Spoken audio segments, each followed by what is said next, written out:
There we go.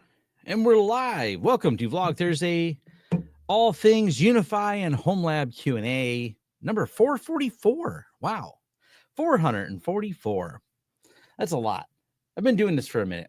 At least I feel there's some level of consistency there for having done this that many times.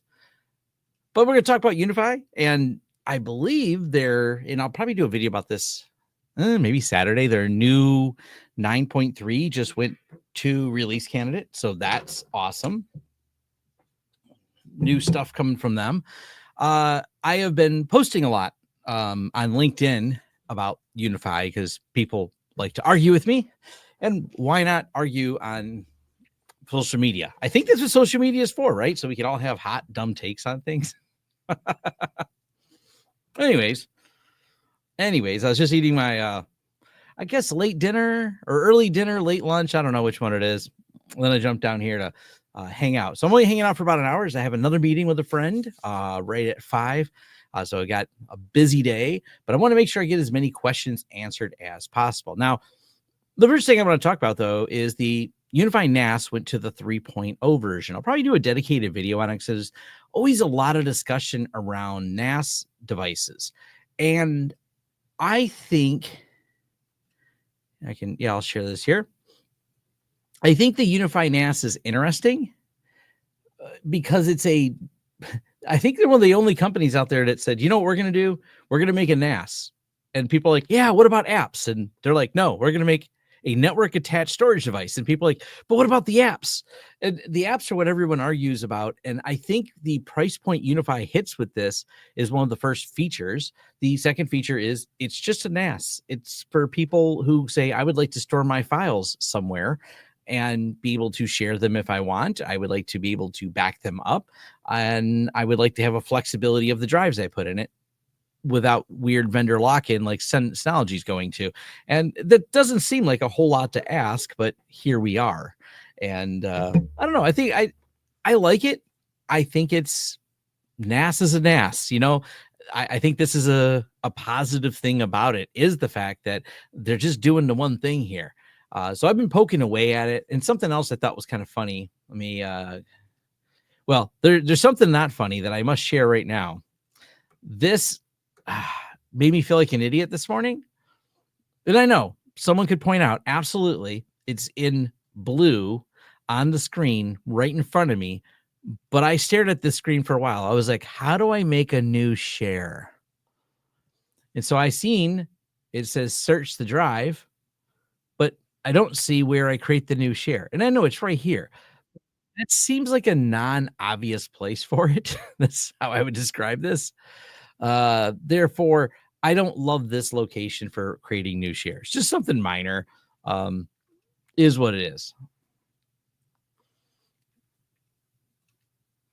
I will point out something though that I like, and back to me arguing with people online. They were talking about UniFi and security, and they take the time to do a few things you might not expect. One of them is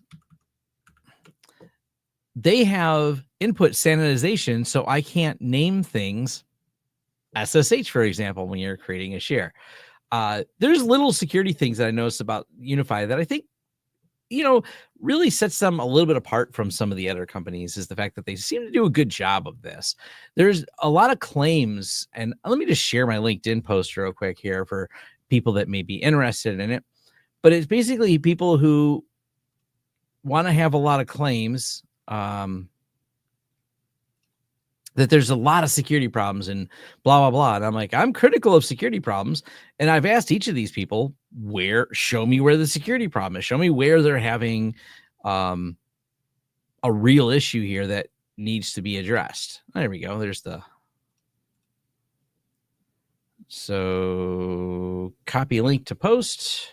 So all of you can follow along if you want. Will they even let me send a link that long? No. LinkedIn sucks for sending links because they need like a URL shortener to make that work. It's broken. I'm easy to find on LinkedIn, and you can find my posts relatively easy. But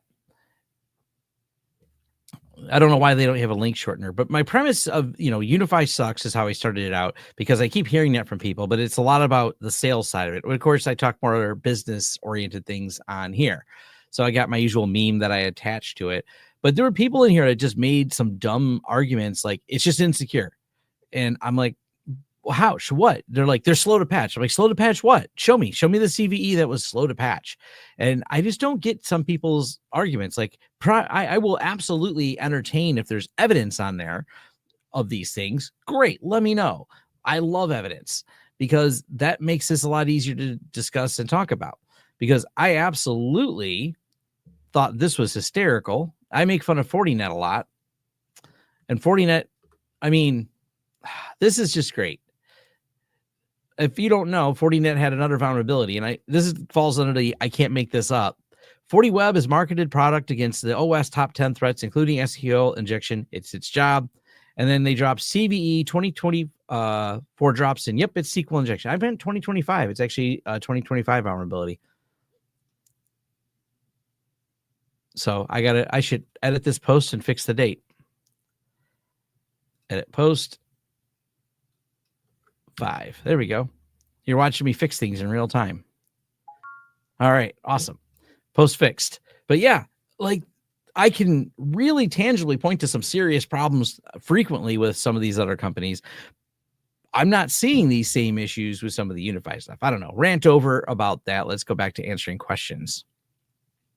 Will I be reviewing the HL15 2.0? Well, here's the thing. Let's take a look here.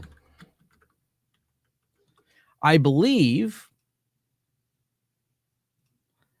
with the exception of the screen, I have technically the HL15 2.0. So this is one of the really fun things about the way 45 Drives builds things, is I don't really need to review it as a 2.0. I already have the 1.0. Or do I have the 1.5? Because I already did the fan upgrade. They now ship it with different fans and as an option. I have that fan upgrade in there. Therefore, do I have the new version? All I got to do now is get I think they have a screen, like a dust filter in here. And if I get the dust filter, actually, I can just ask them to send it to me. So it's a nice thing about a modular design like this. It's not really that much different.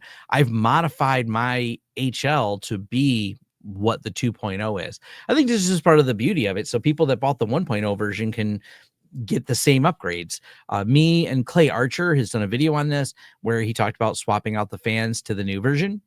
They're quieter, they're nicer. And this is the idea of kind of a modular grows with you type of product. People say it's expensive, and I know it's not cheap, but yeah, the quality's there, and it really makes it nice. Rack Mountain S makes a good price for a deal. I'd rather run apps on Proxmox and VM anyways. We'll probably get an HL15 for my next one. Yeah, UNAS just being an NAS is amazing. They're not worried about Docker integration and everything else. It kind of means you have less work to do to build out the NAS product. And I think that's not a bad thing. I think there's a market. I mean, UniFi seems to keep iterating on it. My understanding, it's a good seller. So I'm going to overall say there's definitely a market and demand for that particular thing. Will the UNAS Pro work on a non-UniFi network?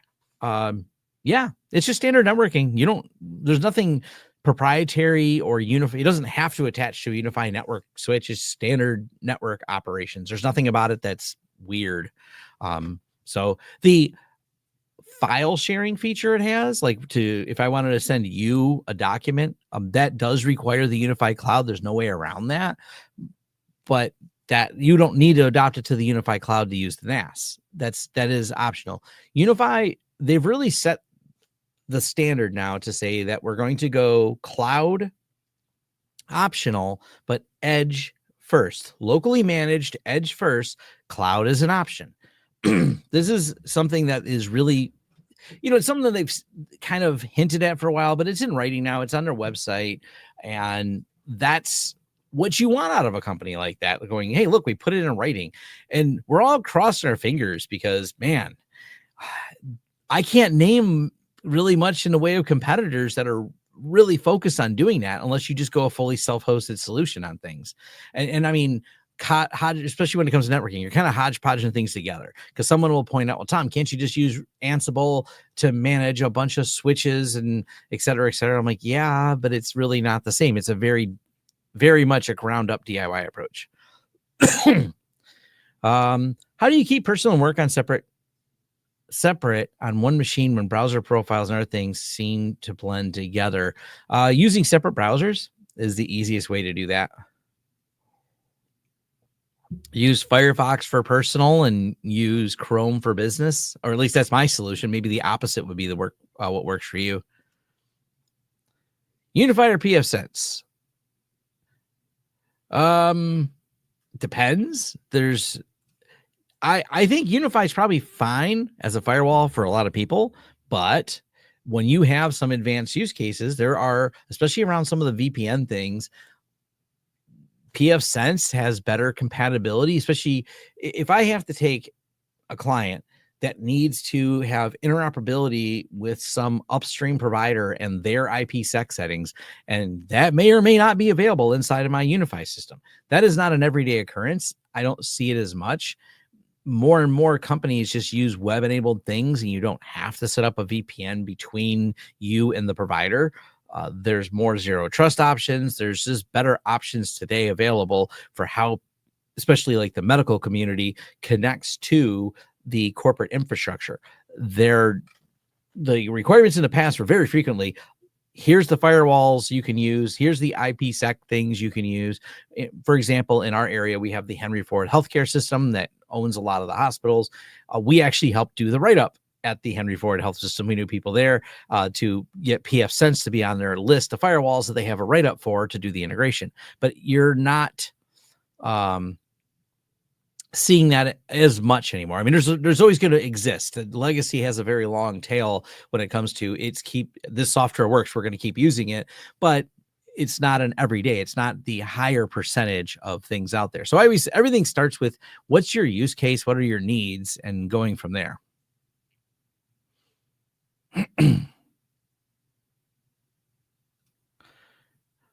Long time watcher from the UK. Awesome. First time in the chat. Great content. Normally miss a live stream, but always catching up on them. That's great.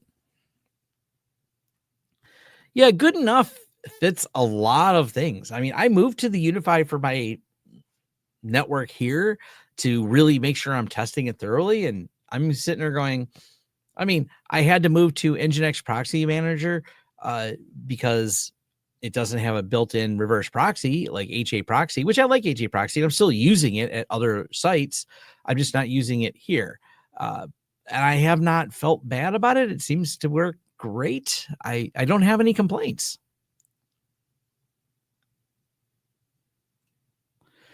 I mean, what security concerns we see with FortiGate, you don't see those with UniFi or pfSense?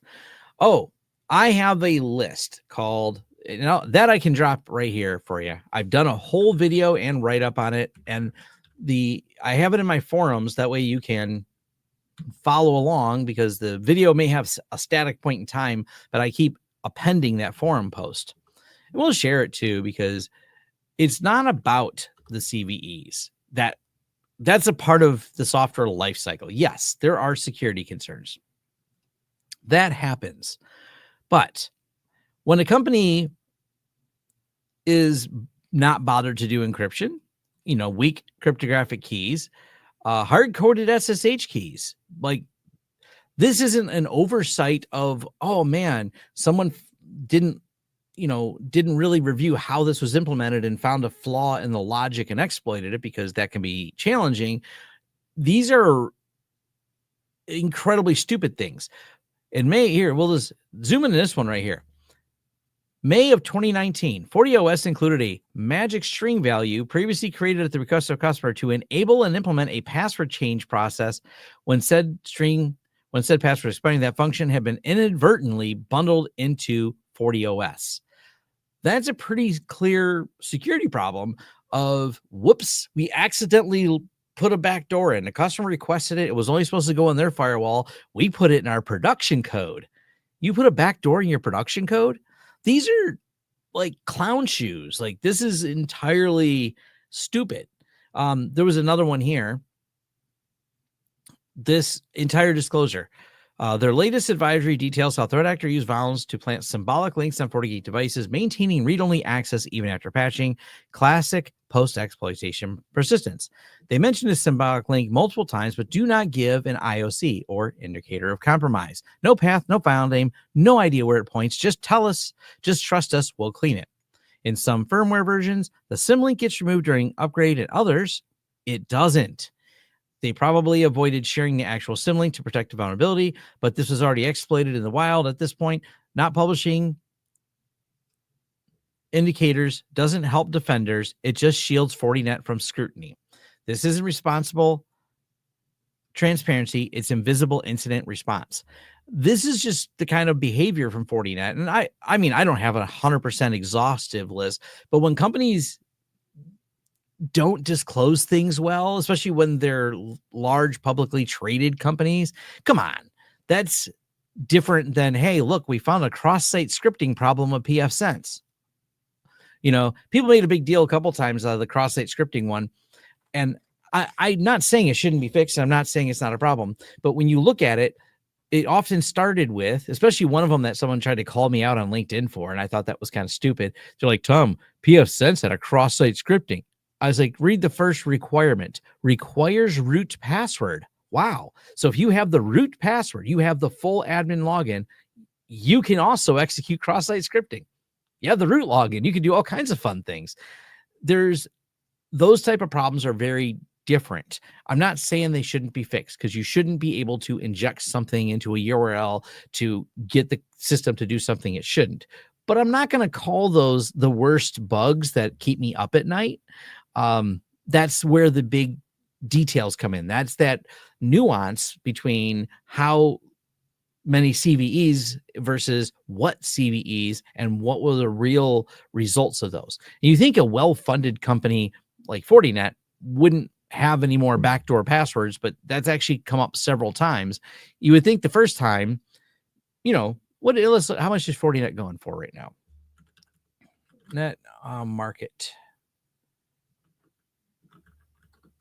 So could a company worth $76 billion with a B, so we'll share this tab here, could they find it in their couch somewhere, a couple dollars, to do a search my code for hard-coded credentials somewhere? Let's dig around for some blobs of base 64, maybe someone stuck in there. Let's take the time to do that. Maybe. I mean, just a thought. But they're like, no. There's a yacht to be bought, and that would cut into yacht money. I mean, how many yachts do we need? I don't know, but certainly more than we can afford putting towards, search and replace for hard-coded credentials. Maybe I'm just too snarky and bitter about security sometimes. XCP&G, does the management port determine what port disk access uses? I don't understand that question. Management port. Management is done on 443. I don't know, like in terms of, I'm assuming you mean like IP port. So it's the IP address 443, but I'm not sure what you're asking about the disk. To parity, not enough yachts. Yeah, we need more yachts. And reality is, people were on one of the comments on LinkedIn, I thought was funny. Someone said, well, Tom, their stock disagrees with your assessment. I'm like, look, I'm not going to lie. Good marketing beats out all, especially a good reseller program. Good reseller program, good marketing, that will definitely outpace, product, which is the whole argument someone had on my, where did it go? Someone was arguing with me about, what did they say? Can I find that person?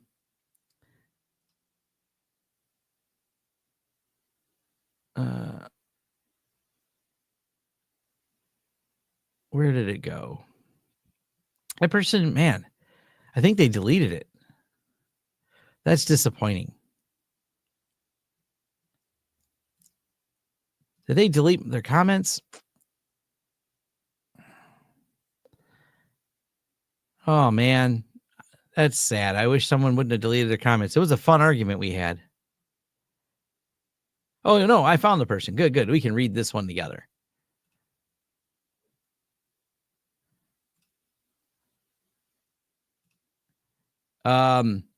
So this person said, ladies and gentlemen, for a man who claims to be a cybersecurity expert, the pitch UniFi, and I, by the way, there's not a big title on my head that I claim to be a cybersecurity expert, but we'll go on. Is just show how much of a paid actor he really is. I like what I'm called a paid actor. He wants to slam vendors for having a CVE, then pitches this manufacturer. While we are here, let us know when Ubiquiti gets an actual enterprise support. So I replied, I get it.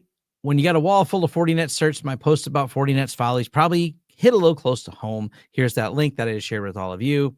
But let's clear something up. My list of criticism is not Fortinet, is that CVEs. And this is talk I just gave all of you. I don't understand some of these silly arguments. So there's no evidence the person's providing. When I say I have a problem with Fortinet, I have an entire write-up. I have a readable blog post or forum post and a video attached to it where I present all the evidence, and each of my evidence, as noted in here, even like when I quoted Florian Roth, I link to Florian's write-up on this. I link to each of the CVEs, the articles, even the Fortinet write-ups on each of these. So one of the things I always find is people that are full of BS, there's a commonality. They never cite their sources. They make bold, really confident statements, but it falls apart if you actually were to ask them, could they prove this? Could they link to the article, and not just a self-link to their own article, unless they are actually the security researcher doing it, but, link to all the articles about it. That's just a better position. Do I know Chris Titus Tech? I know who he is. I've talked to him a couple times. Seems like a nice fella. I know he has some window. I know he's a YouTuber. Assuming that's the Chris Titus Tech, the YouTuber. So seems like a nice enough guy. So, and it's good to see Dakota, the bearded IT dad. He's a friend of mine as well. We have a lot of YouTubers that, I always, because I haven't talked to Chris Titus in a little while. I talked to the bearded IT dad an hour ago. But I haven't talked to Chris in a while. I'm always hesitant because sometimes when someone says, do you know so-and-so? The next words are, did you see what they did? I'm like, no, I don't know what I'm especially if I haven't talked to them in a while. If they did something, I don't know. Some people have the ability to open mouth and insert foot. And I can't keep up with who does or who doesn't. I'm generally someone who tries to avoid controversy, except for LinkedIn posts, apparently. But yes. So it's I don't watch all of Chris Titus. All my interactions with him have always been pleasant. I've talked to him personally a couple times. But I've watched some of his videos in the past. He seems like a nice guy. Is there a backup procedure for XOA in the event of a failure during upgrade of XOA?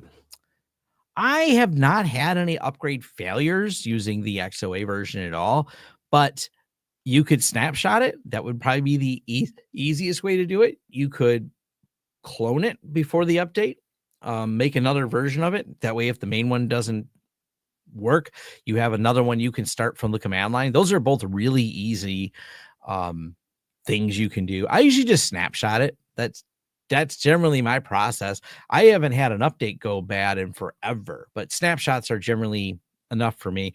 You can, it's trickier to do from the command line, but you can restore a snapshot from the command line. But the reason I said clone the VM, if you do it that way, it's really easy to start it from the command line because you can go to the UI, the terminal one, and just go there and start that VM. So if the main one doesn't work, well, stop that and then boom, and start the other one.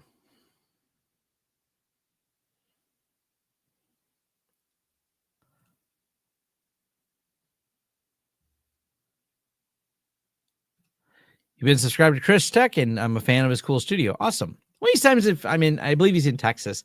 I got to reach out and go visit some of the other studios.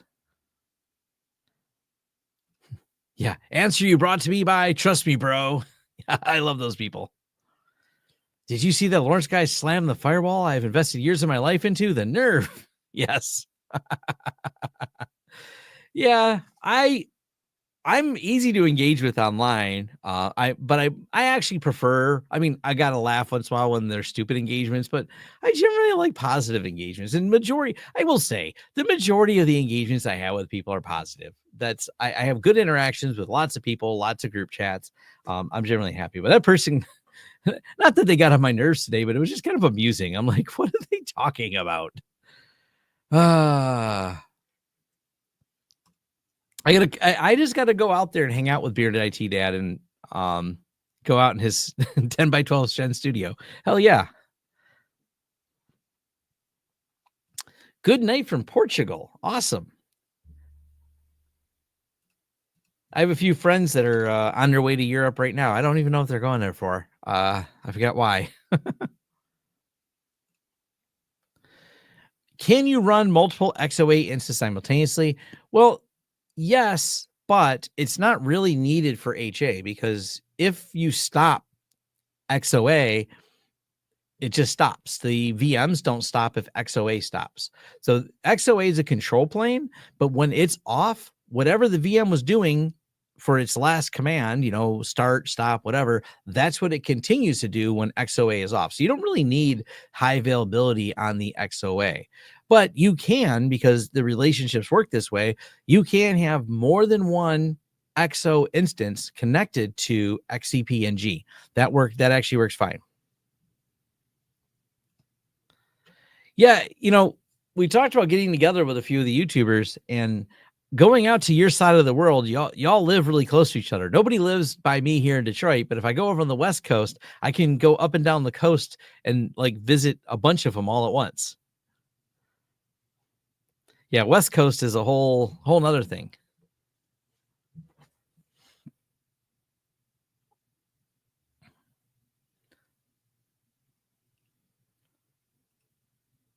What is the other UniFi thing I want to talk about? Oh, you know what? Let's pull it up because too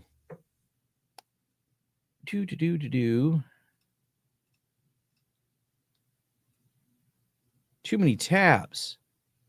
But this just got dropped today. I will be doing a video on this because this is some really good changes. Now, I didn't bother covering the 9.2, but the 9.3 is got some. I'll cover what's in 9.2 because it also brought even more enhancements in 9.3, and a lot of it is around DHCP.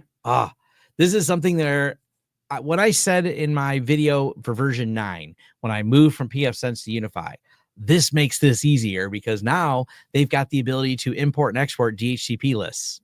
That is, a nice feature. These are all those little things that I know it's not something you do all the time inside of pfSense, but it was nice to be able to do that. And now it's finally in the UniFi side of things.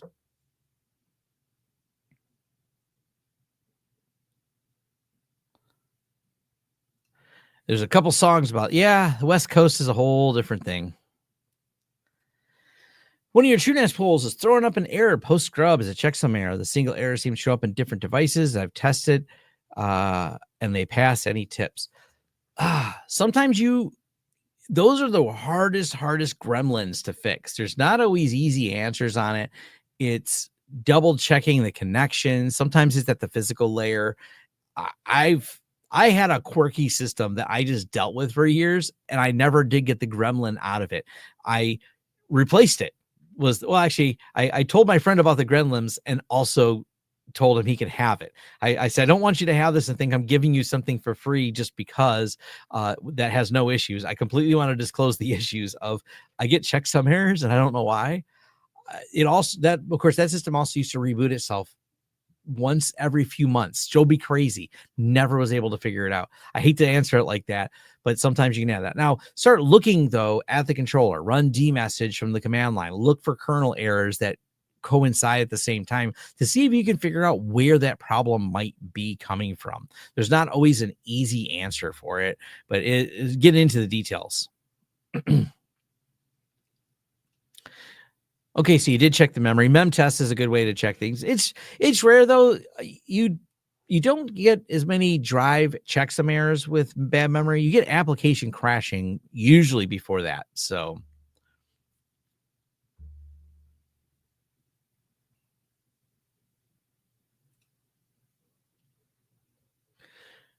What's also interesting about UI profit model is that they give away the next gen features you see from other vendors, and all they ask is that you buy their hardware. Well, and the economics to me are really interesting on how all this works, because a big piece of the economic model for them, and you have to think really big picture. I want to say MKBHD did a really good video years ago talking about Beats, and he was comparing the Beats business model for the headphones to other companies. Why are Beats so expensive? Because technically, electronically, physically, the device itself has a absolutely crazy margin on it. It's not the same quality as some of the other competitors, but yet it costs more. But that's how a lot of these other companies are. What you don't realize is just how much of the overall revenue that comes in, company brings in $76 billion a year in revenue. How much of that went to marketing, salespeople, partner programs, marketing development funds? A lot of people don't understand how big a role market development funds play. And let's say you're reselling Meraki, and that's a company that offers market development funds. If you sell enough Meraki, Meraki gives you kind of like a rebate check. Thank you for selling Meraki. You should hold a event that helps your business sell more Meraki. Can Meraki sponsor a lunch and learn with some of your clients? Can you sponsor something like that? Those are all factors that go into those products. UniFi does zero of that. So they are taking all the money that's normally spent on reseller programs, licensing programs where everyone's getting a commission, all these other stuff, and going, we'll just sell a product and we'll throw it at some YouTubers and they'll talk about it. And we'll put a couple events on, which only happened recently. And they've been around for years. It's one of the reasons Ubiquiti is so popular. I mean, it's crazy that they've become a company that has a market cap right now of almost $25 billion based on the premise that people are sick of paying a bunch of fees for everything. It's wild to me.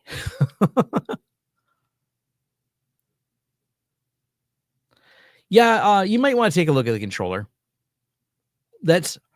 I had the one I had was an older a really old Super Micro. This goes back a number of years with the LSI controller. I always suspected that was what caused some of the problems, but I never had a failure. I never lost any data. I only lost sanity when it would reboot, but I couldn't get it to reboot on command. So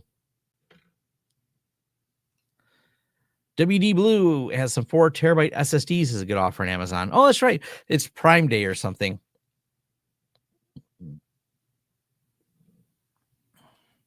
Audio Technica is way better than Beats. Yeah, that might have been one of the brands he compared to was the Audio Technica. I remember that video and him just talking about it. I thought it was a good thing that a lot of the general public don't think about the business models behind these devices. Yeah, you can relate to losing the sanity. Yes. Yeah. All right, you take care, Ethan. But yeah, losing the sanity over it, especially when I can't do it on demand. I can't even correlate with syslog a consistent last event. So anytime it rebooted, and I use an external syslog server, it's sending, not sending. There's not like this, oh, it sends this error message and then it reboots. And that's consistent. Nope. It's just a log stop. At whatever point the logs stop at, it would reboot and the logs would start again. Bah! It was I don't know. I tried turning off hyperthreading. I tried turning it on. I just, the biggest problem I had was it did it. I mean, I had this thing for like 5 years and it did it maybe every 3 months. So you're talking about something that happens 4 times a year. It was just like, I don't know what to do here. It's 4 times a year. I can make this TrueNAS server have a problem. What are you going to do?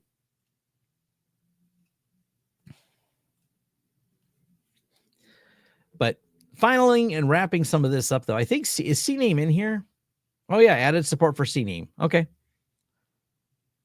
So CNAME's coming. You know what, though? CNAME's coming, but I just noticed a requirement on this. Let me look.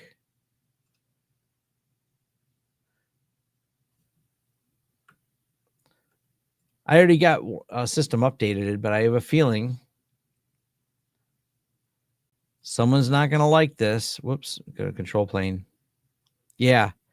So it says CNAME, but this is 4.2 and CNAME requires 4.3. So 4.3 is when you'll get CNAME. That is something worth noting.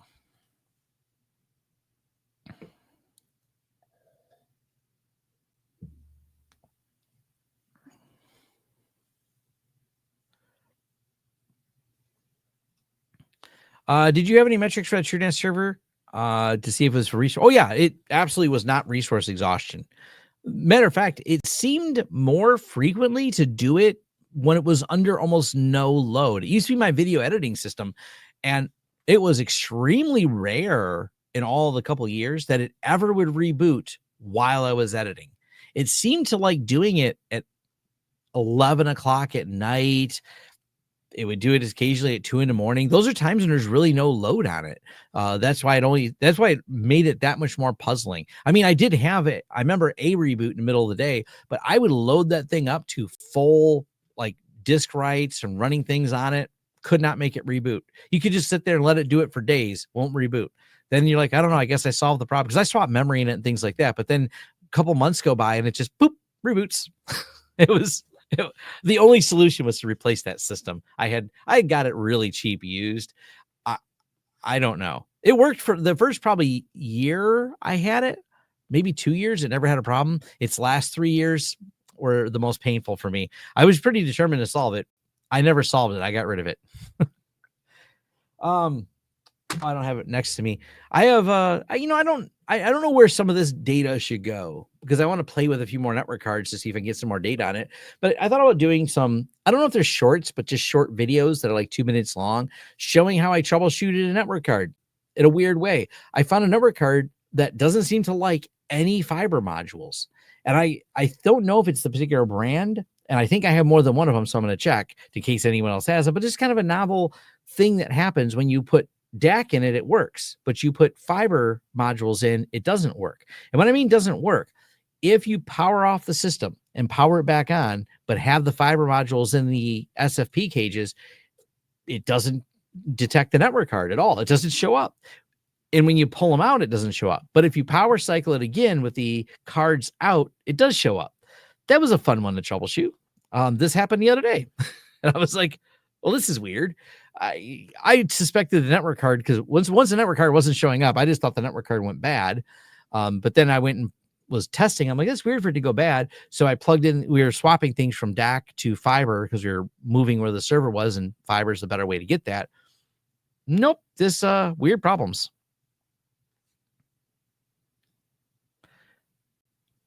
It is an Intel one. I have a couple of these as I bought a few of them at the same time.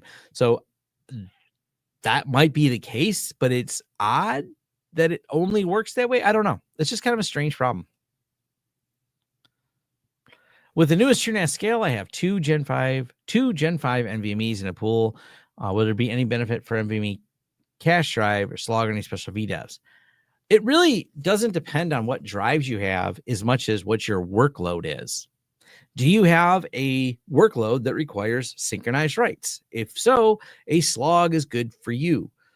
But if you don't have a workload that needs synchronized write, you don't need a slog drive. That's the rule for that. I have the whole video breaking that down. It's one of the more nuanced things about storage, especially with ZFS, is it doesn't just automatically make it better by having a caching drive. There are circumstances that make things better, but also with NVMEs, they're really fast and you don't have the same bottleneck. So even if you do have sync writes, are they a problem where you think a faster drive would help? And faster drive, well, it's got to be faster than NVMe. They make special caching drives out there that will fit that bill. The Intel Optane would be among those. Use your trick for setting up equipment for emulating a site-to-site IP. Awesome. Works great on UniFi. Warns it's not an internal address, but works great. Yep.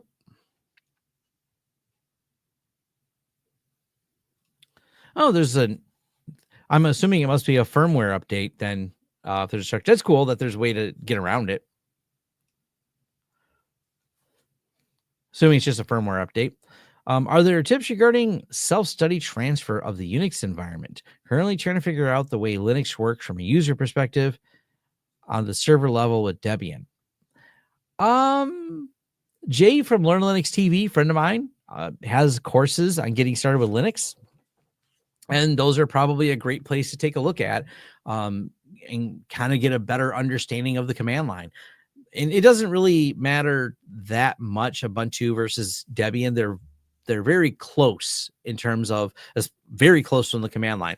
There's going to be some things around networking that might be different depending on the version you're using, but overall they're close enough. So yes.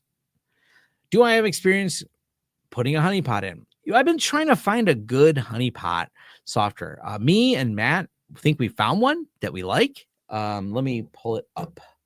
I have not tested it. We just looked at it and said, hey, that looks cool. So let me share the link here. I've not tested. So this looks cool is not an endorsement of it actually being cool. So the link is accept all first. All right. It's called Beelzebub Labs. And it looks pretty cool. It looks like it's relatively easy to set up. What I like about it is the way it works, and it's on GitHub, so you can just grab the code. But the way it works is to give it access to something like an AI. So the AI will simulate the environment to watch what someone does when they get in. So it's not just logging when they get in, it's pretending to be an environment so you can get more information about what they got in. I think that's a really cool concept. I like this a lot. If it works as good as the claim. It's got a pretty website. But yeah, it's allegedly low code, has clean architecture, container integration with other things. It's got a Telegram bot, containerized Prometheus metrics if you want to put metrics on it. I mean, it just looks really cool.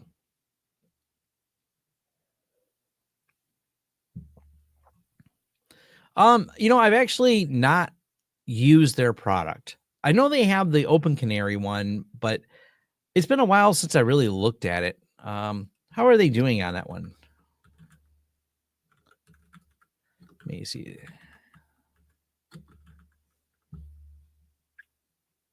Let me pull it up just so people. So it's on GitHub. Okay, so they're still updating it.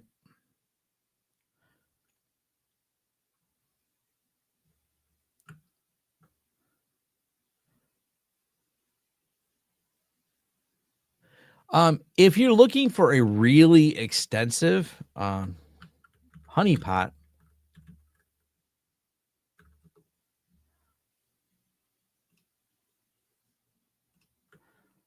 there's this one. This one's a lot more expensive. Not expensive, extensive. This is actually by T-Mobile. So they're T-Mobile, like the phone company, has theirs, and yeah, this is still actively developed. It's a lot to set it up, but it's also really extensive for gathering information and understanding the attacks. It's got a lot of tooling built into it. I had a friend, big cloud reverse engineer and architect that ran that one. He had a pretty big AWS instance he had with several IPs attached, and it was kind of cool seeing him run that honeypot. Me and Matt have bounced around on this idea. We want to find one that is relatively easy without me spending an hour for a tutorial, and being able to show people like, hey, this is an easy way to build a honeypot that you can play with and learn on your own and be able to poke at things or let things get poked at and not have to be extensive. That first one I mentioned, though, really is cool. Like from looking at them, I like this one in concept because when you look at it on GitHub, there's a lot of simplicity to it. And for what I think most people want to do, the people that are doing it professional, maybe if there's enough demand, I dive into one of the professional ones, but it also takes a while for me to get one set up versus this is like, hey, cool, Docker compose up after you set a few parameters in the image. Great. The parameters aren't too hard to set here. They give you a template.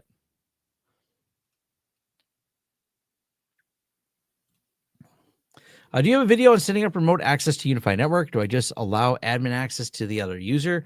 I would not allow admin access to another user, but in UniFi, when you're creating like OpenVPN, for example, you can specify a username and password. So you kind of that's easy enough to do. I don't know how granular you want that person's control. They wouldn't give them control with UniFi. It just gives them access to your network.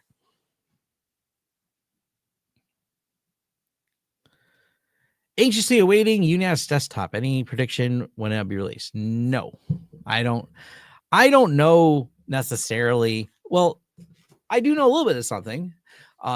People may find interesting. No, because I'm part of the creators program, we might get a date. But the way they give us a date for release, if we do have some heads up on some things, but they only tell us a couple days before. Even if they send us the product before, until the software is ready, we only generally get a couple days notice, that's it. We don't have like, oh no, on July of 2027 they're going to release this. They're not far ahead at all. They work with a lot of creators, or even myself. I'm part of their program for testing some of the new products, and the release dates on the products are when the product's ready, so there's not as clear a time for that.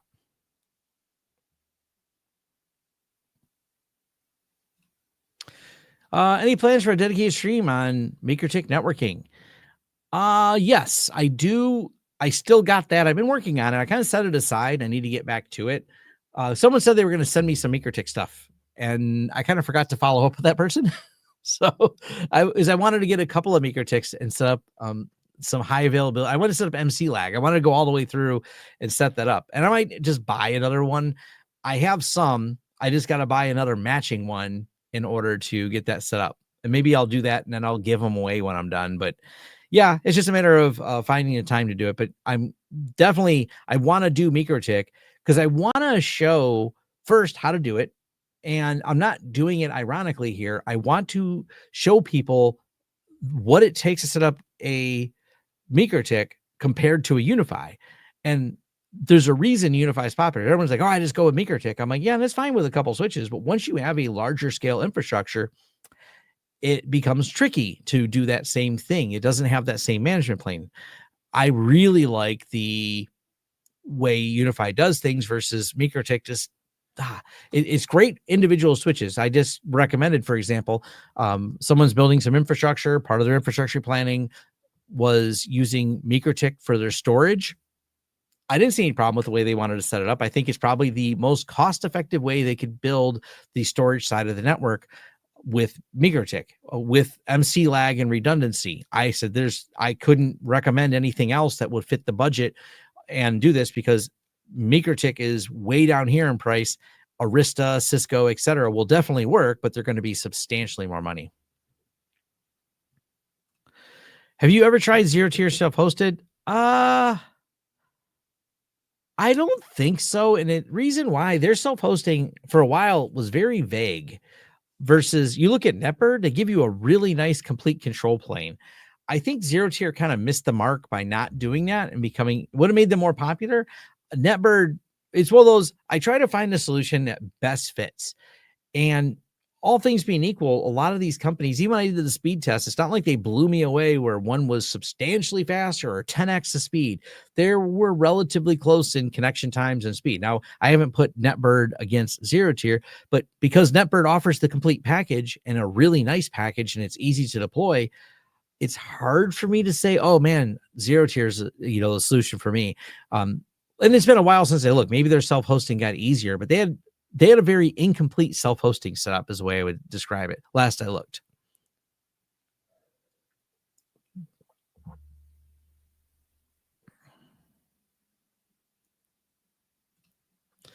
Yeah, like I said, I don't think there's necessarily a problem with the MikroTik, but managing larger networks of MikroTik because of the way you manage them, it's definitely a challenge. But then again, some people prefer things from the command line. That's actually a complaint that I see some validity to. People are like, I just want to be able to SSH in and set these things up. Okay, great. But that's not how UniFi works. If you're someone who works at an ISP, for example, and I have friends in this category and I've talked to them who spend all day with MikroTik, man, they type fast. They have scripts. They know how to get things going on it, for their environment. They have a config they push for their environment and it works really well.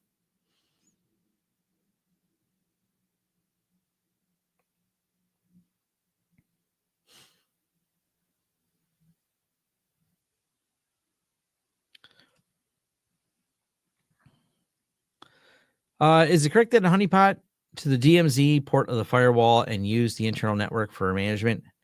You can. DMZ is probably where you'd want to, if you're trying to get something external in for your honeypot, then yes.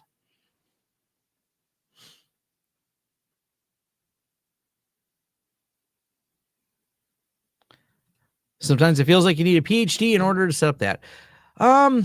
This was kind of an interesting debate that came up, and I think it's valid, but I don't know exactly how to easily address it. And there was a discussion amongst my cybersecurity peers of kids these days, us old people complaining about things. But what they said made a lot of sense because a lot of people jump into cybersecurity, they jump into even development, and they've never done the steps that we did of really learning some of the computer fundamentals. I mean, I grew up and I had a TRS-80 and I played with a Commodore 64, and those fundamentals I learned on some of the most basic hardware. And a lot of us did that are in the tech industry that have hair as gray as mine. I'm pushing almost 50. And when someone starts out at 20 and they've never not known some of those things, it seems more daunting for them to go to the command line. And I think there's value in them learning it. It is kind of hard though, because they just come at it differently, and they're also young and they're starting at a much more advanced computer from the day one they were handed to it. So yeah, I don't know. There is some validity though to, it seems complicated because they never did it, but it's also, there is a lot of complexity and much more specialization in technology today than there used to be. Ooh, Amiga. Yes. I never got to own an Amiga, and the Amigas were cool. I always admired the Amigas. I always wanted to have an Amiga. They were the cool ones. I got a Commodore 64. I didn't get the Commodore 64 until it was really becoming obsolete and I could find it somewhere. I was excited about that though.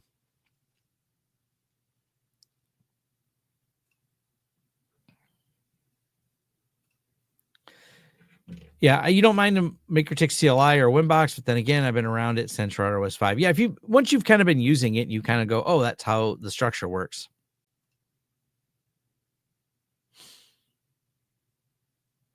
It's the same thing. Like I seen someone's question earlier about Linux, and yeah, that's daunting for someone who's only used a UI just in general, and then goes, I'd like to learn the command line. And because my first Linux was, I never got Slackware working. I'll fully admit that. My first Linux that I got working functionally with a lot of pain was Red Hat and off of floppy disks. So I've been playing with this command line stuff for 25 plus years.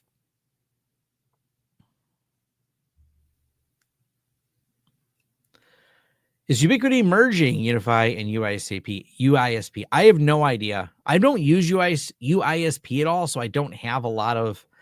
I've not really followed the roadmap on it at all. I just don't use it. I'm not in that side of the world of the UISP side. Okay, so you got Slackware. I don't remember. It's been too long. I can't remember why. I do know Slackware would not work for me, and I couldn't remember probably the hardware I had at the time.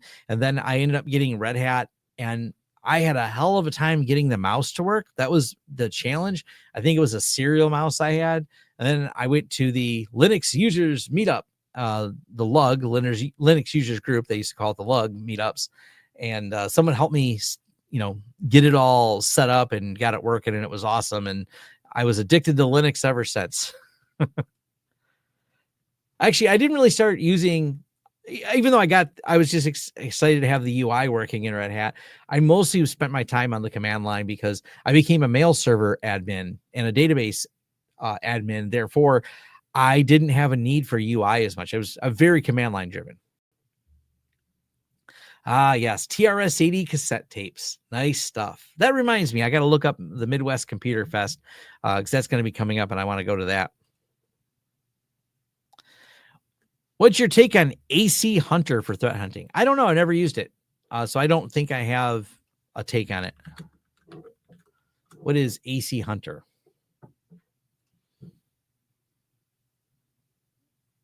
Nope, never used it. So no opinion on it.